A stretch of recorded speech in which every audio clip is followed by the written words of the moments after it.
All right, now that you've, well, seen it all, at least up till this point, let's review. Let's review all the concepts from this chapter. That's what this paper is intended for. There's also kind of a fun piece to it. This idea of the sum of three. Basically, we're going to kind of add up all of our answers and see if we can get the sum correct. It's just kind of an extra piece, a little fun part, honestly, a little bit of bonus too. So I'm going to do one problem out of each group. All right, just to kind of get you to give you one problem that you can use as reference. But remember, this whole sheet is a perfect review, a perfect group of problems to use to review for the test that's coming up. So what do we got here with problem A1? It says we're supposed to solve by factoring. Now remember, this is like the most fundamental. This is kind of where it all started. When you're solving an equation equal to 0, sometimes you can factor. Looks like we're going to be able to factor because we just need numbers that multiply to be 6 and add to be 7. Now when you come up with those numbers, x plus 6, x plus 1, those are your factors. But remember, your solutions end up being the values that make each of these groups equal 0, which of course is -6 and -1. Now, you're going to get some more answers when you do problem A2 and problem A3. What I want you to do then is add all of your answers. You're going to add them all together. For example, if you just add these together, you get -7. Now remember, the reason we're doing that is because there's an extra piece to this where you're supposed to come up with the sum. It's the sum of all of your answers. It looks like one of your answers is going to be a fraction. All right, not a big deal, but right now we have -7 as kind of our sum. How about question B2? Let's skip down to B2. It says to solve by completing the square. Ooh, solve by completing the square. This is that technique that requires you to, well, to leave a space. Remember, for a perfect number. Now, if I'm going to put a number into this problem, I'm going to need to also put that number into the other side of the problem. By the way, the other side of the problem is just equal to 0, but still I'm going to need to add some more into this problem. So what's the perfect number? It's half of -14 squared. Half of -14 squared is 49. But that means I need to also put 49 to the other side of the equation. Now some of you might be saying, Ms. Neller, I thought you said to leave a space, or that is to subtract away a space. Well, that works also, because whether I'm going to add 49 over here or subtract 49 right here, it's the same result. So you may do it either way, as long as you keep the equation balanced. Now remember, the reason you did this is so you could rewrite the problem as something squared. Something squared. Well, it would have to be x, and then it's that half number. That half number was a -7, so I have x minus 7 squared. By the way, -19 and -49 come out to be -68. Now, how do you solve this equation now that I've completed the square? Well, the reason you did this is so you could use what we typically call inverse operations. So you can do some of this, and you end up with x minus 7 squared equaling 68, and then you can do some of that. What's that? You take the square root of both sides. So when I take the square root of both sides, I'm actually solving for x. Now I happen to get plus or minus. Remember, you always get plus or minus when you take the square root of both sides. And lucky us, the square root of 68 has a perfect number in it. Yep, it's the number 4. Okay, it's the first perfect number, and what happens is that 4 is going to come to the outside as the square root of 4, which is known as 2. It leaves behind the 17, root 17. So I get 2 root 17. This 7 right here, I I still need to add it to the other side. Usually we will see that in front of the plus or minus. It's just kind of a good place to put it. So I add 7 to both sides. I get 7 plus or minus 2 root 17. Now, you're going to get some other answers that look like this. You're going to need to add them all together.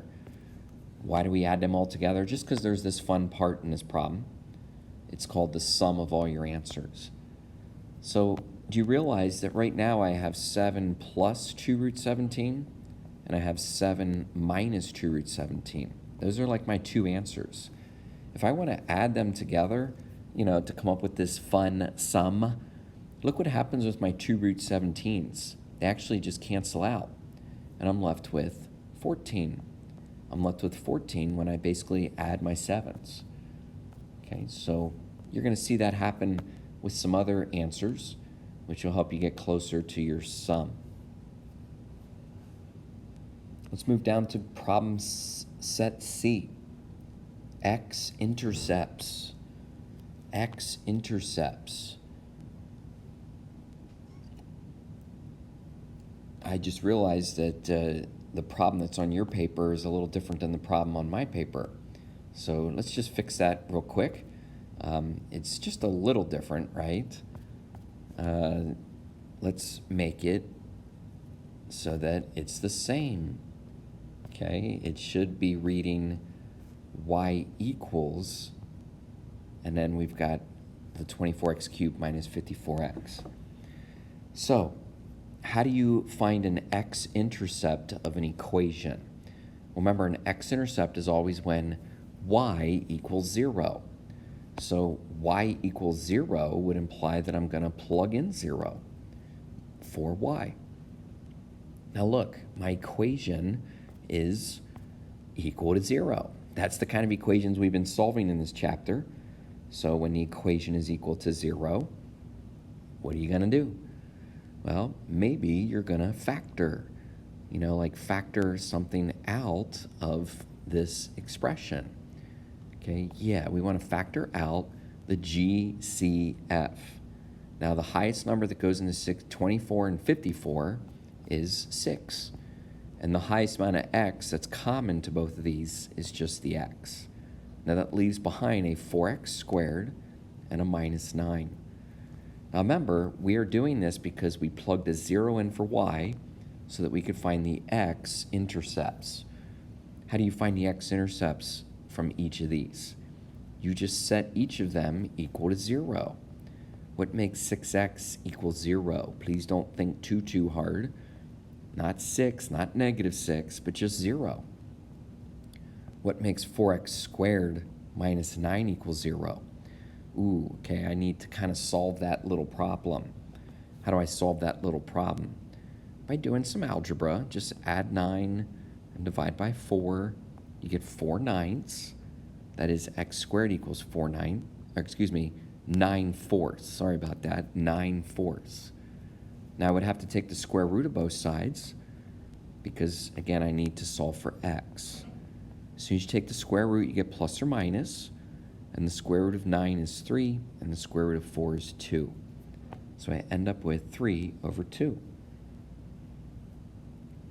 Now remember, there's this fun sum part of this. So what happens when I add all these together? That is at least the answers I have so far. It would be like adding 0 plus 3 halves minus 3 halves. Wait a minute, that's just going to equal 0. Okay, so far my sum is 0, at least from doing that third problem. Let's move down to problem set D, where we're supposed to find the y-intercept. Now the y-intercept, that's even easier because that's just when x equals 0. When x equals 0, that's like plugging in a 0 for x. Can I just kind of plug it in right there? I think so. It's going to give me y equaling negative, or 2 times negative 2 squared minus 3. I'm just kind of doing the order of operations here. So the order of operations would say that I got to do the squaring next. That's going to produce Sorry, I keep changing the color here. That's going to produce a 4. And again, the order of operations would say that I would multiply next. That's going to give me 8. Finally, minus 3 is 5. So we just plugged a 0 in for x. Yeah, the y-intercept, that's usually pretty easy to find. Let's flip over to the other side. Remember, I'm doing one problem out of each group. Just kind of give you a little bit of something to start with here. So how about problem E2? Is this the same problem? Yep, it's the same problem. Looks like we want to find the vertex. Now, we can find the vertex doing the opposite of b over 2a, but the problem is asking us to try to change it to vertex form. So let's practice that. Vertex form is when you, when you make a space, when you basically leave a space beside the 6x that is for the perfect number. Now remember, that perfect number that I put in there, I also have to take it away. So if you're going to think of half of negative 6 squared, half of negative 6 is negative 3, squared is 9. But I also have to take it away. Why did I do this? So I can rewrite the problem as something squared. By the way, 20 minus 9 is 11. But now I'm back to thinking about x. Yeah, it's just the half number. Remember, the half number was negative 3. So I put in minus 3. Now your vertex comes really easily from your two numbers. Now remember, if it's a minus 3, it actually shifts to the right, so I use a positive 3, and then the 11 makes my other half my vertex. Remember the sum thing? You're supposed to add x and y values in order to do the sum fun. So again, my sum looks like it would be like the number 14. Make sure that you're finding the sum for the other problems so that you can add it all together and see if you get the final answer. Last group, quadratic formula. Quadratic formula.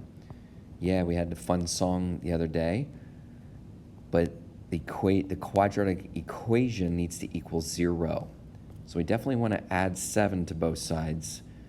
Now don't get 16x, but just kind of add 7 and put it on the other side. Now I can plug into the quadratic formula. I'm not going to sing it, but it's the opposite of b plus or minus the square root of b squared minus 4ac all over 2a. Opposite of b plus or minus the square root of b squared minus 4ac all over 2a. Just by the way, you need to know that formula. That's a big part of Algebra 2. That means you have to memorize it. Yes. Now you also have to be able to simplify it. So 9 squared is 81. 4 times 2 times 7, I'm pretty sure that's 56. So we kind of get like 81 minus 56. Looks like we're going to have negative 9 plus or minus the square root of 25 over 4. So yeah, I get the square root of 25. Now the square root of 25 is actually 5. Now notice the square root symbol's gone. Like, don't keep the square root symbol there. I took the square root of 25. It turned into 5. Now there are two answers that come out of this. There's the plus answer, negative 9 plus 5. Okay, be careful, that's negative 14 over 4. And then there's the minus answer, the minus. That's going to be negative 9. Oh, wait a minute. Hold up there. Whoops. Yeah, I did it backwards. So negative 9 plus 5. The plus 5 gives you negative 4. The negative 9 minus 5, now that gives you negative 14. Of course, it's over 4. Okay, so I get negative 1 when I simplify that one. This one, you can change it to a fraction or decimal, whatever you're happy with. I'm going to choose a decimal this time. Negative 14 divided by 4 is negative 4.5. Now remember, the sum of these, well, I guess that's going to be negative 5.5. Negative 5.5.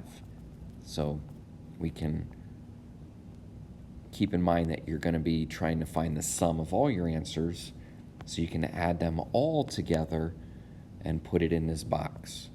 Okay, the goal is to try to see if you can get the correct overall sum for each one of these sets. I'm not going to do anything out of the bottom, but it is a review question. You should count it as part of the activity to also help you kind of practice more directly graphing a parabola. All right, now it's your turn. Your turn to work through each of these sets.